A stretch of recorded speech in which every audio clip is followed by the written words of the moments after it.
자, 반갑습니다. 오늘은 3단원 인구 문제에 대해서 배워보도록 할게요. 자, 인구 문제는 어떤 지역에 인구가 너무 많아도 문제고 인구가 너무 없어도 문제일 거예요. 또 인구가 너무 늙어도 문제죠. 맞죠? 나이가 많아도 문제고 그런 다양한 요소에 대해서 배우는 단원이 되겠습니다. 개발도상국과 선진국으로 구분할 거고 또 우리나라로 구분해서 배워보도록 할게요. 자, 첫 번째, 세계 인구의 성장 과정이라고 나와 있습니다.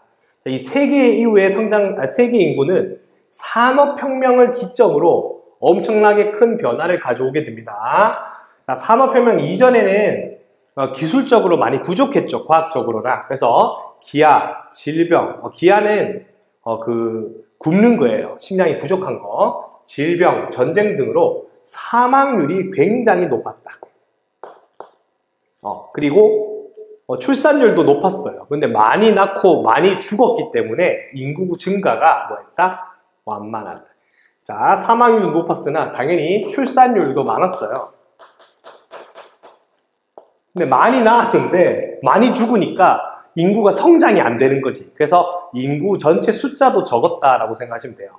자, 그런데 산업혁명 이후가 되면 의학기술이 굉장히 발전. 자, 의학기술 발달, 이거 너무 중요하고 의학기술이 발달하고 생활 수준이 향상됨에 따라서 평균 수명이 굉장히 늘어나요. 그리고 사망률도 급격히 떨어져요.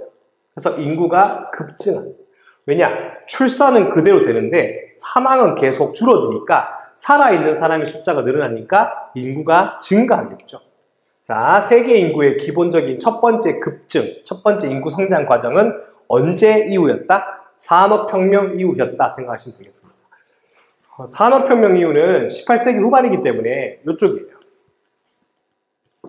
산업혁명 이후에 인구가 조금씩 성장하고 있다, 이런 내용이 되겠죠. 그리고 지금 현재를 보니까 전체 인구 중에 인구의 증가를 이끌고 있는 나라들을 보니까 대표적으로 아시아 국가들, 그 다음에 인도, 중국, 세 나라만 하더라도 지금 인구가 엄청나죠.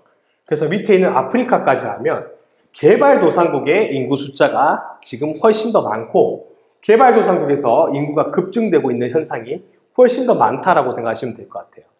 자, 여기서 우리가 기억을 해야 될 내용이 있어. 뭐가 있냐면 선진국은 언제부터 출발했어? 선진국은 18세기 후반 무슨 혁명 때부터? 산업혁명 때부터 진행을 한 거예요.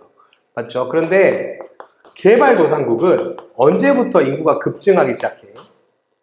개발도상국은 2차 세계 대전이 끝나고 나서 이 개발도상국들이 거의 다 독립을 하죠. 그때부터 인구가 급성장하는데 그 시기가 1945년, 50년 요쯤부터예요.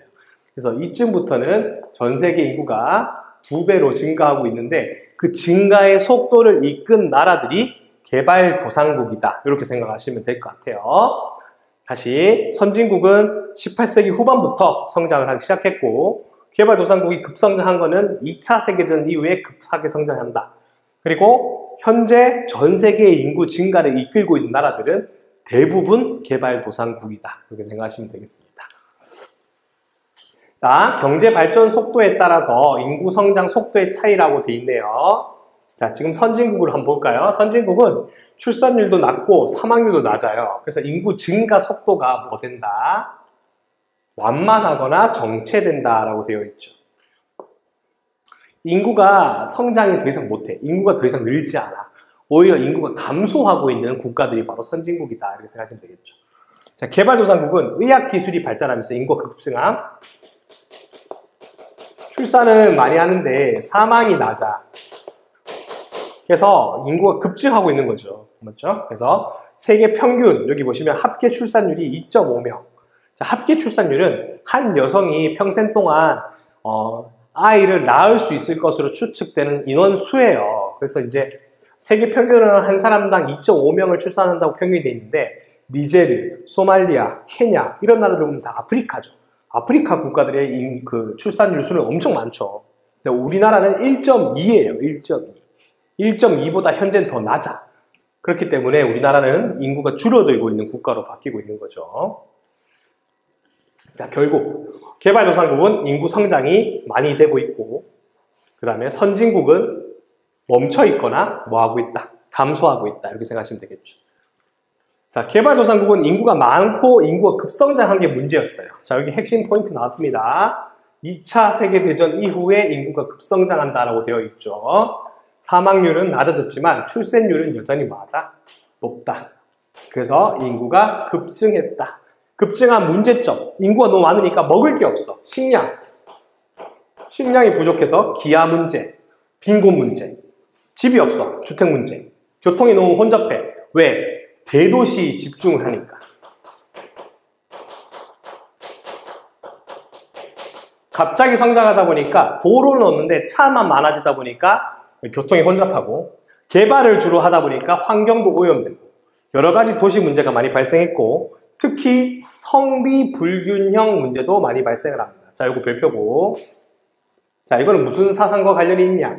남아 선호 사상과 관련이 있어요. 자, 이슬람 국가나 유교 국가 일부에서는 남자가 더 소중하다, 남자가 더 중요시된다는 사상을 가진 나라들이 있어. 그런 나라에서는 남성의 비율이 훨씬 높겠죠. 이 성비라고 하는 거는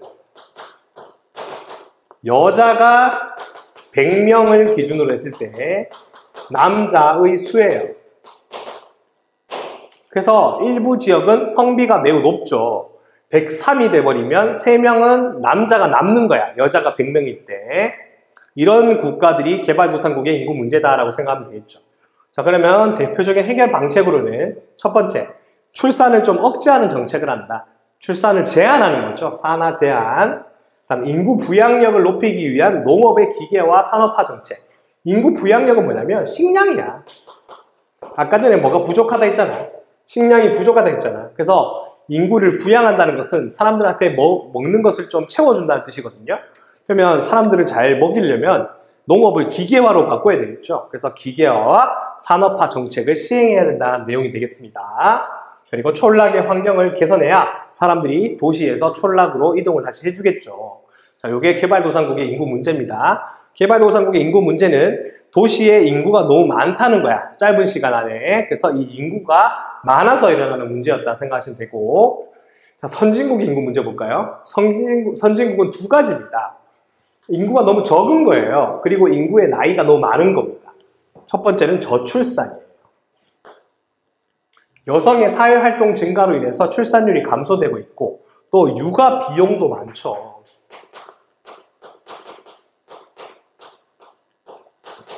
자, 이게 문제가 뭐냐면 이렇게 인원이 적어지면 나라에서 세금을 걷어야 되는데 한 사람당 세금이 점점 많아질 수밖에 없어요. 그래서 세금 부담이 점점 커지겠죠. 그래서 인구가 적은 나라들은 굉장한 위기를 겪고 있다. 다음 두 번째, 고령화예요. 고령화. 나라의 평균적인 인구의 나이대가 높아지고 있다는 뜻이죠. 자, 경제 수준이 향상됨에 따라서 또 의료 기술이 발달하고 노인 인구, 기대 수명이 뭐 되고 있다? 증가하고 있다는 거죠. 할아버지, 할머니들 오래오래 사시면 좋은데 그렇게 오래오래 살다 보니까 전체적인 인간의 평균 나이세가 올라가고 있다는 뜻이 되겠습니다. 자, 그러면 저출산 어떤 게 있냐? 고령화 현상의 영향, 노동력 부족으로 생산성이 감소되고 있고, 그 다음에 이거 저출산이 아니고요. 죄송합니다. 저출산 고령화 현상의 영향으로 인해서 노동력이 부족해진다. 첫 번째, 노동력이 점점 부족해지고 있고, 그다음 두 번째, 청잔령층 있죠. 젊은 사람들의 노인 인구 부양에 부담이 증가하고 있고, 그 다음에 이걸 대체하자 하다 보니까 외국인 근로자, 우리 필리핀이나 베트남에서 많이 데리고 오고 있죠. 이런 사람들이 많이 들어오다 보니까 외국인과의 갈등도 많이 일어나고 있다. 물론 착한 사람도 많지만 또 우리나라에 또 위협을 하는 그런 외국인들도 있을 수 있겠죠. 해결 방안으로는 반대로 이제 아이를 많이 낳아야 되겠죠. 출산 장려 정책. 아이를 2명 이상 낳으면 지원금을 얼마나 준다, 새 집을 살 때 혜택을 준다, 이런 정책들이 있고, 노인의 재취업 기회. 그래서 이거는 실버 산업이라고 부르죠. 한번 은퇴한 사람들을 데려다가 다시 재취업 기회를 주면 다시 생산 활동에 이제 들어갈 수도 있겠죠. 그다음에 은퇴하는 나이대를 점점 밀어주고 있는 정년 연장, 그다음에 늙어서 나라에서 연금을 받는데 그 연금 제도를 개선해야 된다. 또 노인들이 많아지다 보니까 노인의 복지 정책을 강화해야 되겠죠. 이런 정책들이 나올 수 있다는 게 되겠습니다. 자, 그러면 고령화에 대해서 한번 알아볼게요. 고령화 단계라고 해서 국가에 있는 인구, 전체 인구 중에 65세 이상을 보고 이제 노령 인구라고 불러요. 그래서 이 65세 인구가 몇 퍼센트를 전체에서 차지하느냐에 따라서 7%가 이상이면 고령화 사회라고 부르고 14% 이상이 65세면 고령 사회라 부르고 20% 이상이 되면 초고령 사회라고 부르는데 현재 우리나라는 고령 사회에 속합니다. 자, 국가별 65세 이상의 인구 비율을 보시면 세계 평균은 8.2인데 2015년 기준 대한민국 13%. 이제 2015년에서 지금 거의 10년이 지났죠. 지금은 15%를 넘었어요. 그래서 우리는 고령 사회고요. 자, 일본이 26.4%예요. 일본이 엄청나게 노령 사회죠. 그래서 초고령 사회가 되겠습니다. 선진국들의 라인을 보시면 거의 다 높죠. 선진국의 의료 기술이 좋기 때문에 이런 고령 인구가 많다 이렇게 생각하시면 되겠습니다. 자, 그 다음은 인구 피라미드예요. 자, 왼쪽은 독일이고 오른쪽은 앙골라고요. 자, 왼쪽에 파란색이 남자, 빨간색이 여자의 인구의 비율이에요. 자, 보시면 앙골라는 개발도상국이죠. 여기 개발도상국인데 동상국이 어디 있네? 여기 선진국이죠. 자, 선진국은 저출산 고령화가 문제였죠. 저출산, 아이 보세요. 거의 없죠. 맞죠? 자, 고령화. 맞죠. 그래서 이거 저출산 고령화 이 뜻이고 앙골라를 보니까 무슨 계층이 훨씬 많죠. 요런 계층이죠. 그래서 이 유소년층이 훨씬 많으니까 출산이 뭐하다? 많다는 걸 알 수가 있죠. 근데 의료기술이 우리나라보다 좀 밀리니까 고령화는 터무니가 없고 노인의 인구는 많이 적다는 걸 알 수가 있습니다. 이렇게 해서 선진국과 개발도상국은 확연하게 인구 피라미드에서 차이가 난다라는 걸 알 수가 있어요. 자, 그러면 이 저출산 고령화 우리나라도 이제 해당되는데 우리나라는 선진국에 속하니까 우리나라가 해당되는 건 당연히 저출산 고령화 문제일 거예요. 자, 우리나라 저출산 고령화의 원인은 자, 1990년대 이전에는 6.25 전쟁 이후에 사회가 안정되면서 출생률이 점점 높아졌어요. 이게 이제 1960년대죠. 사망률이 나서 인구가 급증한다고 돼 있어요. 이제 이 60년대는 인구가 급증했는데 베이비 붐이라고 불러요. 근데 기본적으로 인구가 집에 한 5명씩은 그냥 있는 거야. 선생님 아버지 어머니도 그 자녀가 엄청 많았었거든요. 그래서 형제가 엄청 많았던 시대가 있었습니다. 1960년대부터 우리가 인구 증가 억제 정책을 점점 실시했고 출생률이 조금씩 떨어지기 시작했다. 1980년쯤 되면 이제 조금씩 떨어지기 시작하는 거죠. 베이비 붐 세대가 60년대생들이 많아요. 네, 그렇게 생각하시면 되겠고, 자, 90년대 이후에는 이제 인구가 줄어들기 시작합니다. 저출산 고령화가 심해져요. 자, 저출산의 원인은 여러 가지가 있겠죠. 첫 번째, 여성의 사회 참여. 근데 아무래도 여성들이 사회에 참여하면 집안일 하기 힘들잖아. 그래서 사회 참여를 하게 되면 어쩔 수 없이 어떻게 된다? 좀 출산을 적게 하게 되겠죠. 그 다음에 결혼 연령도 점점 상승하고 있고 30대가 넘었죠. 그 다음에 출산 기피, 그 다음에 주택 마련의 비용, 집값이 너무 비싸고 육아가 고통이잖아요. 맞죠? 육아와 가사 노동에 대한 부담.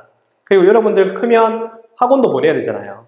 학원 안 보내면 요즘은 우리나라에서 성장을 할 수가 없죠. 혼자 집에서 공부하는 게 힘들잖아. 그래서 사교육비 증가. 그러니까 여러분들 비싼 돈 내고 학원 다니면 엄마들한테, 아빠들한테 잘해야 돼요. 그냥 공부 안 하고 그냥 놀고 있으면 안 돼. 자, 결혼과 가족 가치관의 변화. 이거 어떤 거야?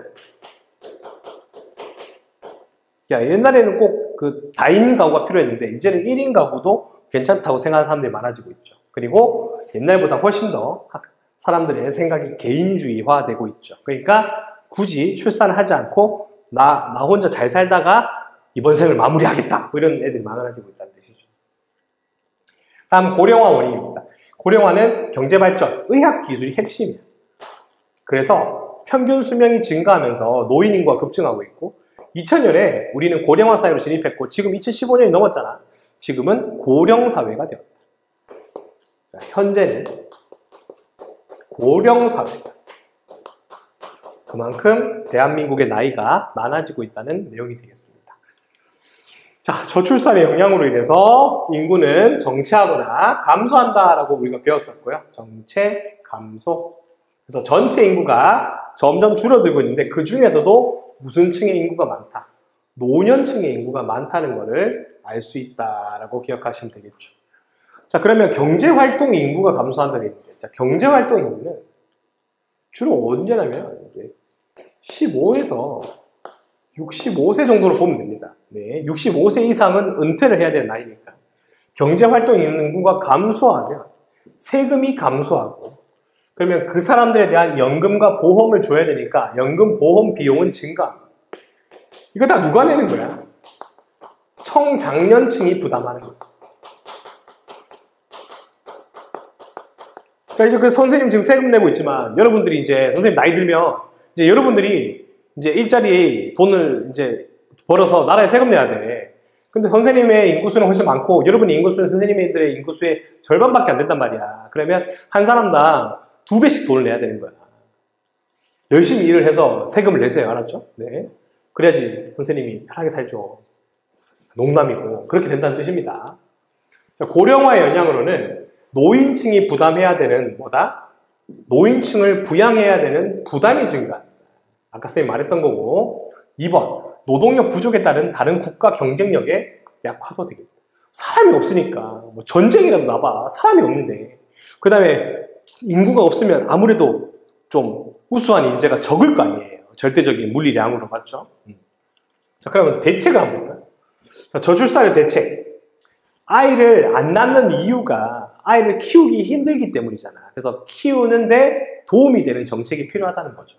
첫 번째는 보육시설. 이거 뭐 돌봄이라고 있잖아요. 맞죠? 돌봄교실. 초등학교에서 하고 있는 거죠. 그다음에 공공교육 서비스, 뭐 EBS 같은 거, 학교에서 수업하는 거. 그 다음에 출산 양육에 대한 지원 대책, 뭐 육아휴직 같은 게 되는 거죠. 우리 지금 우리 학원에 영어쌤 한 분도 지금 육아휴직 중이거든요. 그런 대책이 필요하다 이 말이야. 다음 고령화 대책, 연금제도, 사회보장제도 정비, 복지죠, 복지. 요거 연금제도랑 사회보장제도가 뭐다? 복지다, 복지. 노인복지 정책 필요하고 복지시설 확충하고. 자, 노인 관련 산업을 발전시켜야 되는가? 앞에 적어줬던 실버 산업. 그러니까 뭐 대학 교수님이나 이런 분들이 자기 전공이 뭐 똑똑하시잖아요. 이런 분들이 이제 나이 들었다고 저리 가세요 이러지 말고 이런 분들을 좀 모셔다가 산업으로 활용할 수 있다 이 말이야. 예를 들어서 나 일본어 교수다. 근데 은퇴를 했다. 근데 일본어 잘하잖아. 그러니까 이런 사람들을 뭐 롯데마트나 이마트 부산에 가서 일본인 관광객들 통역해주는 그런 역할로 또 시켜도 되잖아요. 맞죠? 그 다음에 노년층의 취업 훈련을 기회를 제공해야 됩니다. 그러니까 어르신들도 일할 수 있으면 일하게 해야 한다. 이런 내용이 되겠습니다. 자, 자료 3번을 보시면 2015년 기준 숫자로 보는 우리나라 저출산 고령화 현상이에요. 자, 세계 최저 수준의 합계 출산율 1.24명. 이거보다 더 적어 지금. 그 다음에 산모 평균 출산 연령 32.2세. 그 다음에 인구 성장률은 점점 감소하고 있어서 이제 마이너스로 갈 예정이고, 노년층의 인구는 2015년 기준 13.1%, 지금은 15%가 넘어 있는 상태고, 자, 고령 사회 진입으로부터 초고령 사회까지는 8년이 걸릴 것으로 예상이 되니까 점점 빨라지고 있고, 주기가. 자, 중위 연령이 40대로 진입을 했다. 자, 우리나라 전체 인구 가장 나이가 어린 사람부터 가장 나이가 많은 사람까지 평균을 냈을 때 중간인 나이가 41.2세다 이 말이에요.